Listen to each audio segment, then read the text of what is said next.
Welcome, boys and girls.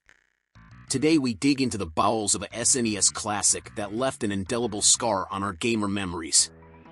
I'm talking about the Addams Family for Super Nintendo, one of those games that promises gothic atmospheres, platform challenges and lots of senseless deaths. That's right, it's a platform Punisher before Punishers were in fashion. Get ready for a journey of traps, misery, and a whole lot of Addams-themed weirdness. But is it really worth it? Let's find out together. So, the Addams Family for SNES puts us in the shoes of Gomez Addams, the head of the family of one of the strangest clans that TV has ever produced. Our goal? Save every single member of the family from a seemingly never-ending adventure inside their own absurd mansion. But don't think it's all gothic roses, eh? This game is infamously difficult, with level design that seems designed to confuse even the best player. One of the points in favor of this title is the sense of exploratory freedom it gives us. Unlike many platformers of the time, here we don't have to follow a linear path. In fact, we can go wherever we want in the Addams house, and that sounds amazing. But the reality? This freedom is also the source of numerous traumas. Enemies strike us by surprise, we constantly get lost, and every time we finally find a family member, we are immediately thrown into an even more dangerous area. Let's face it, visually the game knows its stuff. The details are really well done and reflect the whimsical and slightly sinister tone of the Addams family. All the environments, from the dungeons to the haunted gardens, seem to have come out of a gothic album from the 90s. Sure, the graphics are a little dated, but for fans of the time this was pure gold. Every corner is full of details, even if not always pleasant, like the enemies. The latter vary from giant spiders to bats, which seem to have a special predilection for us. Oh, and let's not forget the wandering hands that come out of nowhere to touch us, because Addams Family, right?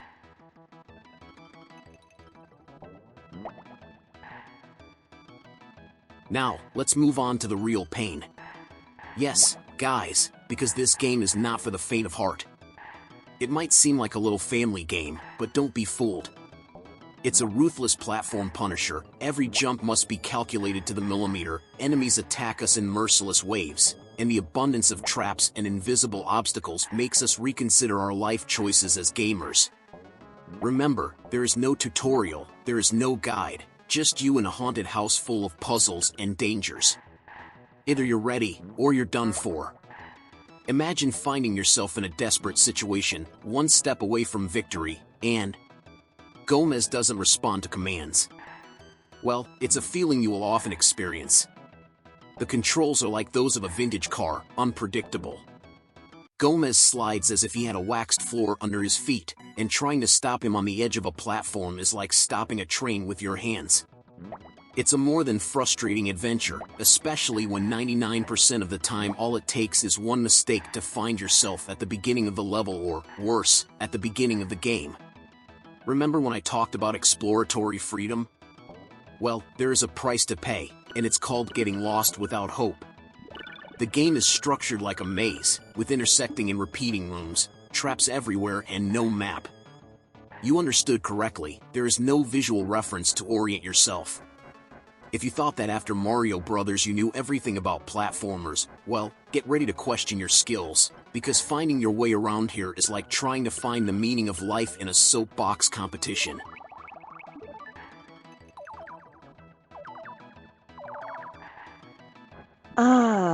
The soundtrack. If there is one element that saves the Addams Family from becoming a total nightmare, it is the music. Each song is perfectly spot on and creates a disturbing and ironic atmosphere at the same time.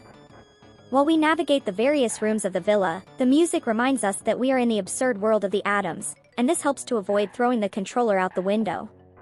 Almost. Did you know that the game wasn't just released on SNES? There are also versions for other consoles, such as the NES and the Sega Master System, and each has its own peculiarities. Sure, nothing compares to the graphical beauty of the SNES version, but if you want to try something even harder, try the NES version.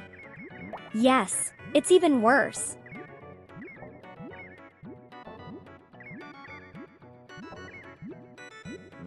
And so, guys, this is our adventure with the Addams Family for SNES, a game full of frustration, challenges and an atmosphere that is a mix of nightmare and gothic charm. It's one of those titles that only makes you feel satisfied if you manage to survive, but it's also one of those games that you don't forget. If you're nostalgic, it's worth checking out, but only if you're willing to suffer. Who knows, maybe you too will find a family of pixels ready to traumatize you. Thanks for following us, guys. Let us know in the comments if you've ever played the Addams Family for SNES or if you survived its challenge. And remember, every gamer adventure has its dark side, like this game.